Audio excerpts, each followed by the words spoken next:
Buenos días a todas y todos. Se abre la audiencia en vista pública en los expedientes acumulados números 4427-2014 y 4451-2014, formados por apelación directa de sentencia de amparo en la acción promovida por el Ministerio Público por medio de la Fiscalía Especial contra la Impunidad y el Estado de Guatemala por medio de la Procuraduría General de la Nación contra la Sala Primera de la Corte de Apelaciones del Ramo Penal, Narcoactividad y Delitos contra el Ambiente. El secretario general dará lectura a la parte conducente de las consideraciones y la parte resolutiva del fallo apelado y efectuará las advertencias reglamentarias de la presente audiencia. En este amparo quedó señalado como acto reclamado el auto de fecha 30 de enero de 2014, dictado por la Sala Primera de la Corte de Apelaciones del Ramo Penal, Narcoactividad y Delitos contra el Ambiente, que confirmó la resolución de 20 de septiembre de 2013,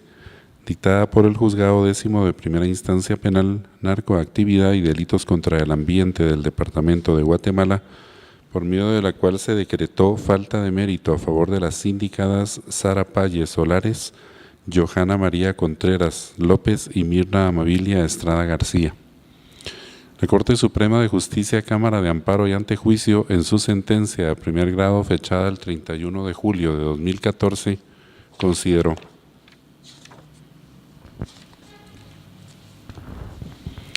la Sala reprochada, al emitir el acto reclamado, respetó las garantías constitucionales de los denunciantes, ya que tuvieron a su alcance todos los medios pertinentes y adecuados con los cuales pudieron convencer a los jueces integrantes de la Sala recurrida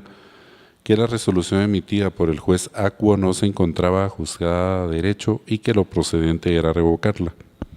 Aunado a lo anterior, los jueces tienen el deber de motivar y fundamentar las resoluciones emitidas por ellos, entendiéndose que la motivación comprende la evaluación de los hechos y la valoración de los medios probatorios, mientras que la fundamentación consiste en la aplicación de las normas jurídicas al caso concreto, lo que fue debida y legalmente respetado, pues el acto reclamado está debidamente motivado y fundamentado,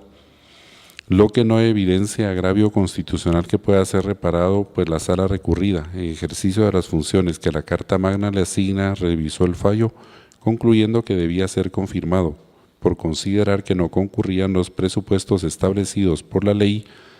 para dictar el auto de prisión preventiva contra las sindicadas, porque no se evidenciaban motivos racionales suficientes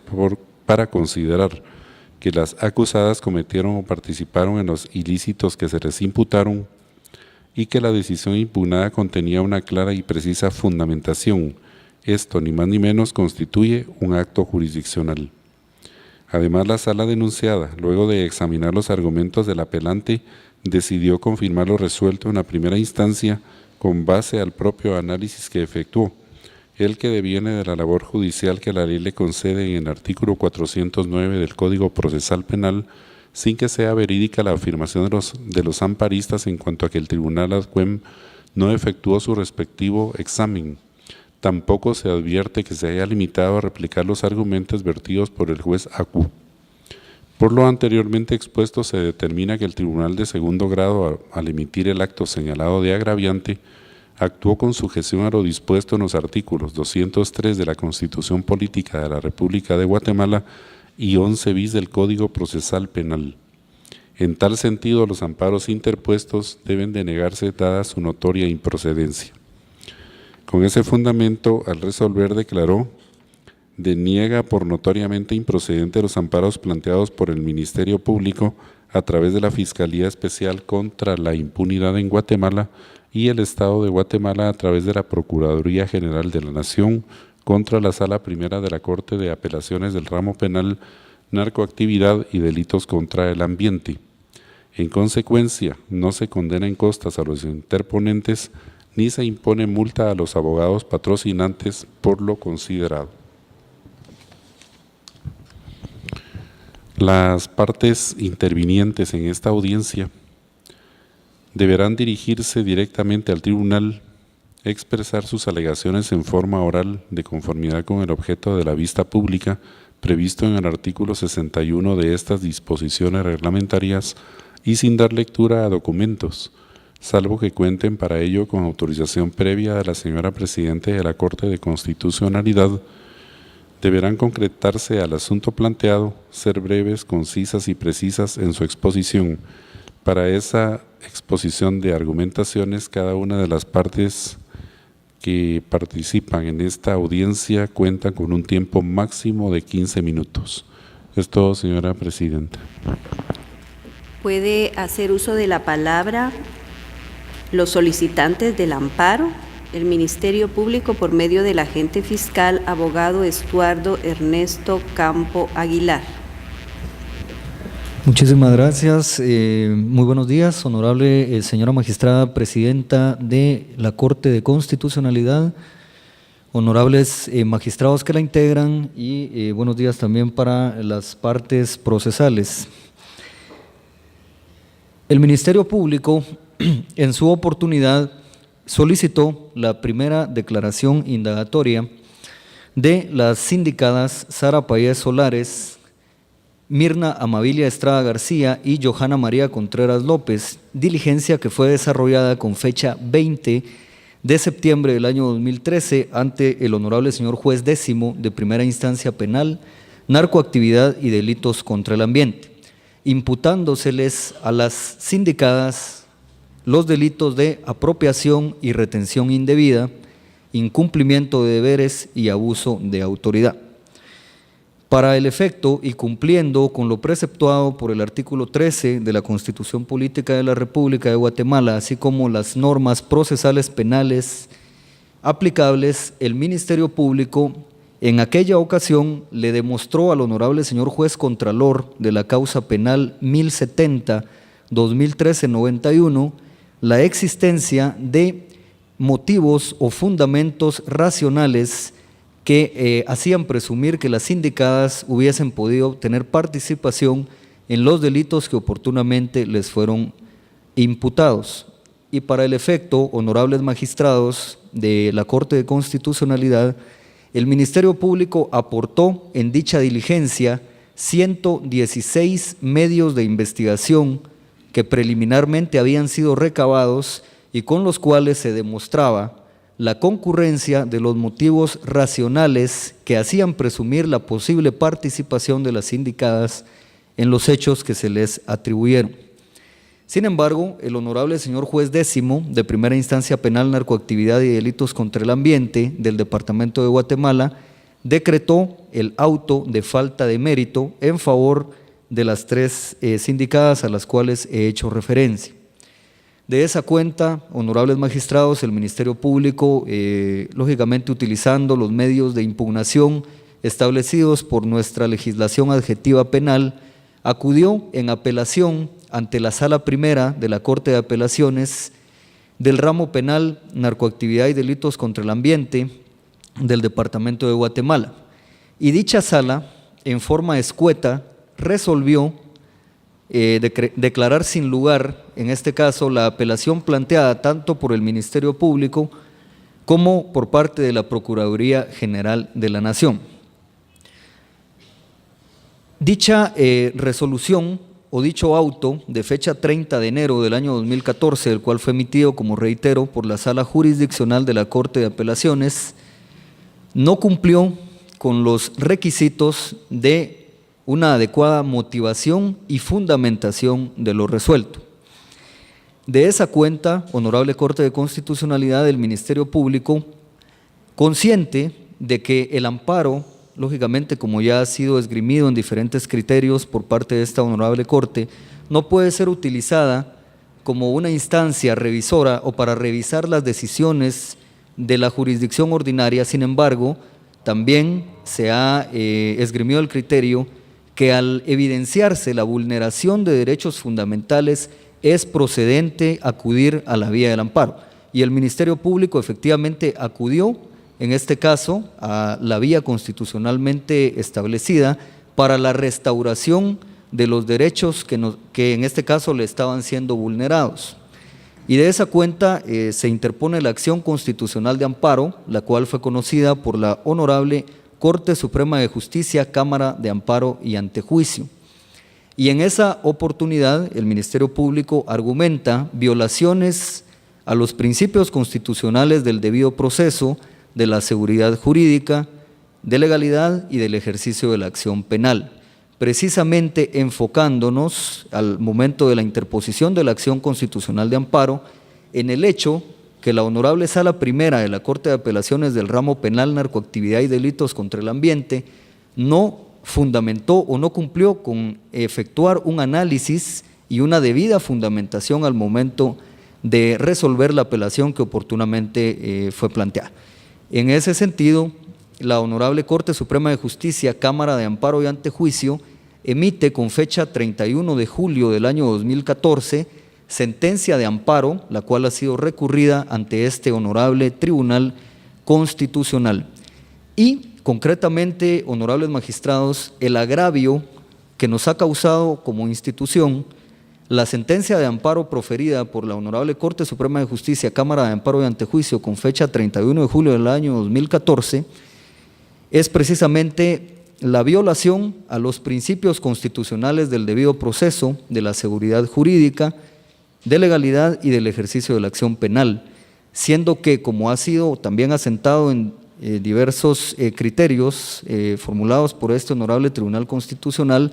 la condición básica del principio constitucional del debido proceso lo constituye la debida fundamentación de las resoluciones o de las sentencias. Y en este caso, la Honorable Corte Suprema de Justicia, Cámara de Amparo y Antejuicio, en la parte considerativa de la sentencia que ha sido precisamente leída en esta ocasión y durante el desarrollo de esta vista pública, hace referencia que precisamente la motivación de las resoluciones consiste en hacer un análisis de los hechos planteados y una valoración de los medios probatorios. En ese mismo sentido, la Honorable Corte Suprema de Justicia, Cámara de Amparo y Antejuicio, esgrime al proferir la sentencia de amparo dentro de los procesos acumulados 383-2014, 354-2014 y 383-2014, que la fundamentación de las sentencias consiste en la aplicación de las normas aplicables al caso concreto. Sin embargo, honorables magistrados de la Corte de Constitucionalidad, el Ministerio Público estima y tiene la certeza de que la resolución o el auto de fecha 30 de enero del año 2014 que constituyó el acto reclamado dentro del presente proceso constitucional de amparo y que fue emitido por la Sala Primera de la Corte de Apelaciones del Ramo Penal, evidentemente carece de una motivación y de una debida fundamentación, toda vez que únicamente cuenta con la parte considerativa en la cual la Honorable Sala Jurisdiccional se circunscribe a indicar que la resolución emitida por el juez contralor, por el Honorable Señor Juez Décimo de Primera Instancia Penal, Narcoactividad y Delitos contra el Ambiente, se encuentra apegada a derecho y que por lo tanto no es procedente declarar con lugar la apelación planteada. Dicho argumento esgrimido por la Sala Jurisdiccional no constituye una adecuada motivación y fundamentación de lo que en todo caso se resolvió. Y de esa cuenta, al emitir la Corte Suprema de Justicia o al proferir la Corte Suprema de Justicia, Cámara de Amparo y Antejuicio, sentencia dentro del presente proceso y aseverar en la parte considerativa de dicha sentencia que la resolución de la Sala de la Corte de Apelaciones fue motivada y fundamentada adecuadamente, se está incurriendo en una incongruencia notoria entre lo resuelto y entre las constancias procesales que obran en autos, toda vez que es evidente, Honorable Corte de Constitucionalidad, que la Sala Jurisdiccional de la Corte de Apelaciones no motivó y no fundamentó, en todo caso, el auto por medio del cual se declaró sin lugar la apelación planteada por parte del Ministerio Público, así como también por parte de la Procuraduría General de la Nación en representación legal del Estado. En ese sentido, la Honorable Corte Suprema de Justicia, Cámara de Amparo y Antejuicio, debió otorgar la protección constitucional solicitada por por parte del Ministerio Público y por parte de la Procuraduría General de la Nación. Con la venia de la honorable magistrada presidente de la Corte de Constitucionalidad, quisiera dar lectura a algunas citas jurisprudenciales esgrimidas por este honorable Tribunal Constitucional. Sí, puede hacer. Muchísimas gracias. En apelación o en resolución de apelación de sentencia de amparo emitida por la Honorable Corte de Constitucionalidad con fecha 23 de febrero de 1999, dentro del expediente número 907-98, se esgrimió el criterio siguiente. Para que una resolución se considere emitida conforme a derecho, debe estar debidamente fundamentada en ley y ser congruente con las constancias en autos. La discrepancia entre lo que existe en el proceso y lo que el juez afirma implica vulneración al derecho de acceder a una tutela judicial debida, que exige la emisión de resoluciones fundamentadas en ley y respaldadas por las constancias procesales. En este mismo sentido, la Honorable Corte de Constitucionalidad ha asentado el criterio siguiente. Lo anterior en resolución de apelación de sentencia de amparo de fecha 4 de marzo del año 1998, dentro del expediente número 929-97. Esta Corte ha considerado que una de las garantías propias del debido proceso la constituyen la seguridad y certeza jurídica que los actos procesales deben estar revestidos al momento de su emisión, por originarse de una adecuada selección de la norma aplicable al caso concreto. La garantía del debido proceso no se cumple cuando en un proceso se desarrollan los requisitos procedimentales que prevé la ley y se le da oportunidad de defensa a ambas partes de esa relación procesal, sino que también implica que toda cuestión litigiosa debe dirimirse conforme a las disposiciones normativas aplicables al caso concreto, con estricto apego a lo que dispone el artículo 204 de la Constitución Política de la República. Asimismo, la Honorable Corte de Constitucionalidad, en sentencia de apelación de amparo de fecha 18 de enero del año 2008, dentro del expediente número 1539-2007, asentó el criterio siguiente. El principio procesal de fundamentación de las decisiones emitidas por los órganos jurisdiccionales en el ejercicio de las facultades propias de sus funciones consiste esencialmente en que los fallos dictados por dichos entes deben contener una argumentación lógica y estructurada de los motivos que basan sus pronunciamientos, los cuales serán producto del análisis lógico-jurídico de los hechos sometidos a su consideración, a la luz de los preceptos legales aplicables al caso concreto. En otras palabras, la fundamentación de los fallos consiste en encuadrar los pronunciamientos legales a las disposiciones aplicables al caso concreto, función que se complementará con la indicación expresa de los argumentos que permitieron arribar a la conclusión de que se trate. Asimismo, la Honorable Corte de Constitucionalidad ha considerado lo siguiente en apelación de sentencia de amparo de fecha 11 de noviembre de 1997. Muchas gracias, honorable magistrada presidente. En conclusión, el Ministerio Público estima que la sentencia de amparo proferida por la Corte Suprema de Justicia, Cámara de Amparo y Antejuicio violenta los principios constitucionales del debido proceso, de la seguridad jurídica, de legalidad y del ejercicio de la acción penal, en detrimento de las funciones constitucionalmente asignadas al Ministerio Público. Y por ello, respetuosamente, les solicitamos que al realizar el análisis de las constancias procesales se declare con lugar el recurso de apelación directa de la sentencia de amparo que fue planteada en este caso por parte del Ministerio Público, así como por parte de la Procuraduría General de la Nación, que en consecuencia se revoque la sentencia de amparo proferida por la Honorable Corte Suprema de Justicia, Cámara de Amparo y Antejuicio, y que en consecuencia se otorgue la protección constitucional solicitada. Únicamente, honorable magistrada presidenta, y muchas gracias.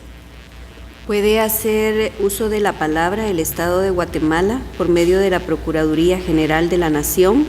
la cual delegó su representación en el abogado Miguel Estuardo Ávila Vázquez.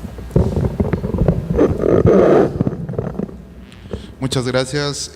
señora magistrada presidente. Muy buenos días a los señores magistrados y a todos los presentes. Primeramente quiero manifestarme que la Procuraduría General de la Nación acudió en amparo ante la Corte Suprema de Justicia toda vez que considera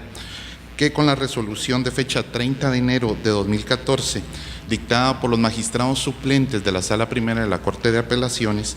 del ramo penal narcoactividad y delitos contra el ambiente, se le vulneró su derecho de defensa, toda vez que dentro de lo que establece para el efecto el artículo 11 bis del Código Procesal Penal, todas las resoluciones judiciales deben de tener una adecuada fundamentación. En el presente caso, esta representación considera de que no existió tal extremo en la resolución, para lo cual, pues no sé si los honorables magistrados han podido tener a la vista la referida resolución, pero la misma consta únicamente en 2 hojas,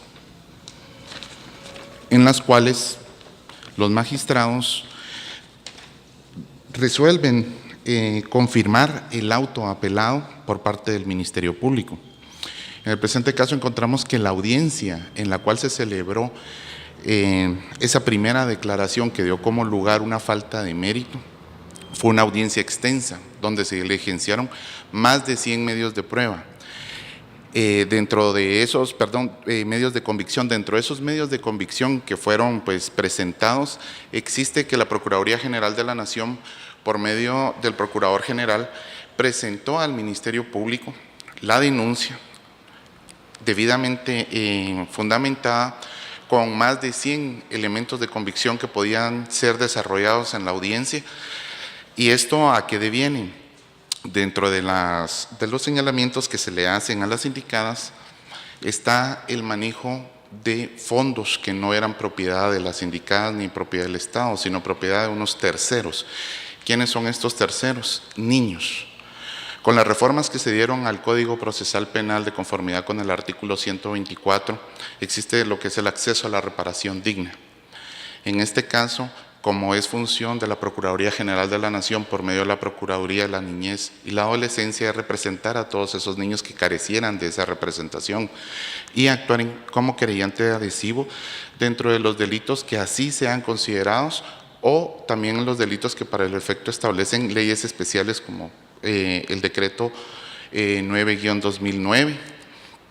en cuestiones de delitos cometidos contra niños en temas de índole sexual, para lo cual es obligación de la Procuraduría General de la Nación, por medio de sus abogados representantes y por medio de la Procuraduría de la Niñez y la Adolescencia, atender este tipo de representaciones y comparecer a las diferentes audiencias. En este caso, dentro de la argumentación que se hizo en esa primera declaración, se estableció que las indicadas manejaron dinero en cuentas propias, producto de reparaciones dignas, situaciones que para las cuales no estaban facultadas, porque todo funcionario público está sujeto únicamente a la ley.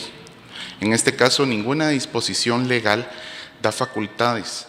para ese tipo de manejo de fondos, situación por la cual se dio esa denuncia y dio por ende que se diera una primera declaración. De esa primera declaración, que dura aproximadamente unas 5 horas, si no estoy mal, se diligenciaron los diferentes medios de convicción. Sin embargo, fue criterio del juez de garantías pues no otorgar, pues ligar a proceso a las indicadas, por lo cual se acudió a apelación. En este sentido, los magistrados de la Corte de Apelaciones no hicieron ese análisis. Dentro de su fundamentación no existe que hayan podido examinar o hagan referencia a todos y cada uno de los medios de convicción que fueron presentados en la audiencia de mérito. Únicamente dan sin lugar la apelación, únicamente diciendo que la resolución del juez se encuentra adecuada a derecho, pero no dicen por qué. Dejan en un estado de indefensión a las demás partes, toda vez que no existe una forma de cómo poder establecer que los magistrados efectivamente cumplieron con esa normativa. Además, al pronunciarse de esta manera y acudir el Ministerio Público como Procuraduría General de la Nación en amparo, la Corte Suprema de Justicia, en su resolución de sentencia, viene y se contradice dentro de su misma argumentación, diciendo que es obligación de los jueces fundamentar y valorar todos esos elementos, situación que, como les pude hacer ver, y pues ustedes tendrán acceso a ello, la Corte de Apelaciones del ramo penal, la Sala Primera, no hizo tal pronunciamiento, con lo cual deja un total estado de indefensión a los sujetos procesales. En este caso, ¿por qué? Porque esa fundamentación violenta ese derecho de defensa. En este sentido, existe fundamentación por parte de esta honorable Corte de que la falta de esa fundamentación en las decisiones judiciales violenta el derecho de defensa de las partes, toda vez que es una obligación. ¿Para qué? Para que las partes puedan venir y poderse pronunciar en cuanto a este sentido de que si las resoluciones no se encuentran debidamente fundamentadas, no existe una verdadera valoración. Por lo cual, esta representación, aunado a lo que ha manifestado el representante del Ministerio Público, considera que en el ejercicio de los derechos que el Estado de Guatemala le confiere a la Procuraduría General de la Nación, solicita a los honorables magistrados de la Corte de Constitucionalidad que den la protección constitucional de amparo y que se retrotraigan todas las actuaciones para que se pueda fundamentar la Sala Primera de la Corte de Apelaciones en este sentido y se dicte la resolución que en derecho corresponda, atendiendo también a que dentro de las presentes actuaciones las partes vulneradas no es el Estado de Guatemala, sino simplemente son niños que gozan de una protección especial de conformidad con el artículo 51 de la Constitución Política de la República de Guatemala. En este sentido, esa es la solicitud que hace el representante de Procuraduría General de la Nación. Gracias. Puede hacer uso de la palabra la tercera interesada, Sara Payés Solares, quien actúa con el auxilio del abogado Juan Alberto Guevara Mejía. Muy buen día, honorable presidenta de la Corte de Constitucionalidad. En ese sentido, esta representación va a tomar la palabra. Muy buenos días a todos y a todas, sujetos procesales y señores magistrados. En ese sentido, como lo han dicho los antecesores, se recurre o se apela una sentencia de fecha 31 de julio del año 2014 emitida por la Honorable Cámara de Amparos y Antejuicios de la Corte Suprema de Justicia, y eso pues tiene relación con un auto de fecha 30 de enero del año 2014, en la cual la Sala Primera de la Corte de Apelaciones confirma el auto de falta de mérito de fecha 20 de septiembre del año 2013, emitido por el Juzgado 10º de Primera Instancia Penal, Narcoactividad y Delitos contra el Ambiente del municipio y departamento de Guatemala. Es importante que, como antecedentes que les han dado ellos, han omitido indicar que en el transcurso de la audiencia, que la audiencia duró aproximadamente 8 horas con 25 minutos, ellos han omitido indicarles a ustedes, ellos les han dicho que han tenido más de 100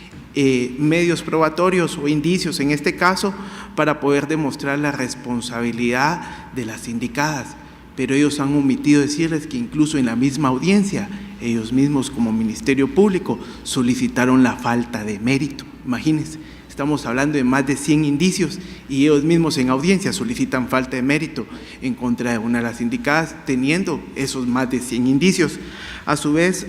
honorables magistrados de la Corte de Constitucionalidad, es evidente que ellos están tomando en consideración solo los indicios que ellos le pusieron a la vista en esa ocasión al honorable juzgador, mas no están tomando en consideración los indicios y los medios probatorios también que se le pusieron a la vista al honorable juzgador por parte de la defensa técnica y la defensa material. En ese sentido, también se tomó en consideración por parte del honorable juez en esas circunstancias las dos partes, tanto los medios probatorios o los indicios que presenta el Ministerio Público como la defensa material de las sindicadas,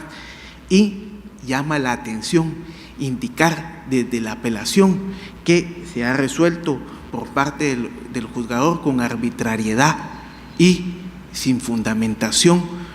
y en autos obra de que son 76 minutos los que dedica el juez décimo de primera instancia penal para emitir su resolución, en la cual empieza a hacer un análisis desde incluso de las reformas al Código Procesal Penal en cuanto a la responsabilidad civil, en cuanto a lo que era la reparación digna, hace los análisis del artículo 10 del Código Penal de la relación de causalidad, hace un análisis de los medios de investigación que se han puesto a la vista tanto por parte de los representantes del Ministerio Público, PGN, y de la defensa, y hace un análisis de los verbos rectores de cada tipo penal en relación a la responsabilidad que se estaba intimando a cada una de las indicadas. Y en ese sentido, pues, emite su fallo después de 76 minutos de hacer un análisis. No se pone... Y en ese sentido, cuando escuchen el audio se dan cuenta que en muchas ocasiones se queda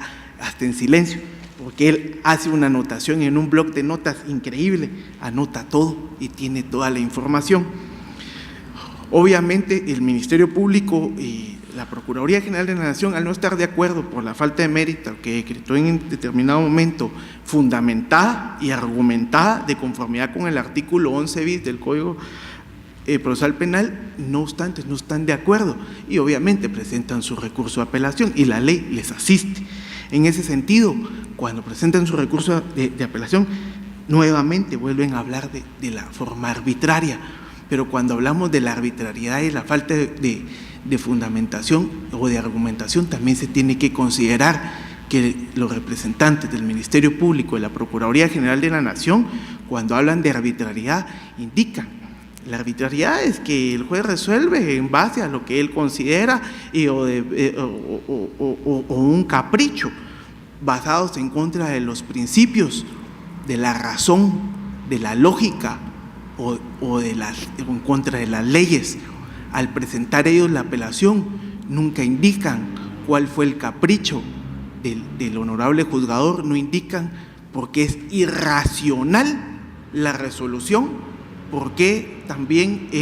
es contraria a derecho o por qué es ilógica, no se indica. Mas, sin embargo, sí se viene a exponer aquí que se tiene que fundamentar todo bien cuando en la misma apelación no lo hacen. Entonces, posteriormente, pues se les declara sin lugar la apelación y recurren a la vía del amparo. Y, obviamente, los magistrados, tanto de la sala como de la Honorable Cámara de Amparos y Antejuicios, al evaluar y analizar las actuaciones, obviamente tienen que analizar forma y fondo. Y en ese sentido, ¿qué resuelve? Que la sala sí tiene,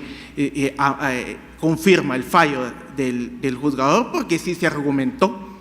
porque sí se cumplió con el artículo que establece el 11 bis de la fundamentación y argumentación por más de 76 minutos. Entonces, en ese sentido, honorables magistrados de la Corte Suprema de Justicia, esta representación se opone a la solicitud que hace el Ministerio Público y tomando en consideración que ellos hablan de unos principios constitucionales, hablan del debido proceso,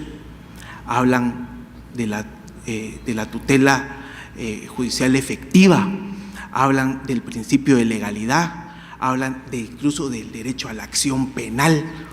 pero tampoco se ha desarrollado en todas las impugnaciones del por qué estamos hablando de que se está violando la tutela judicial efectiva.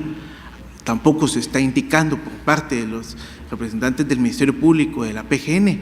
por qué se les violentó el derecho a la acción penal. Si la acción penal, ellos solicitaron su primera declaración y se les dio. Obviamente, en una audiencia de primera declaración, ¿qué puede suceder? O ligan o no ligan a proceso, o ligan a proceso y dictan medidas de coerción, o no ligan a proceso y la falta de mérito. O sea, ese es el punto. Y tampoco pues ellos están desarrollando en qué se basan para indicar por qué se viola cada principio, o si una violación de un principio tiene como consecuencia otro principio. Por ejemplo, si se le viola el debido proceso, en consecuencia se le viola la tutela judicial efectiva, se viola el principio de la legalidad y se viola la acción penal. En consecuencia, tampoco se los están argumentando de esa forma, como técnicamente debieron haberlo hecho.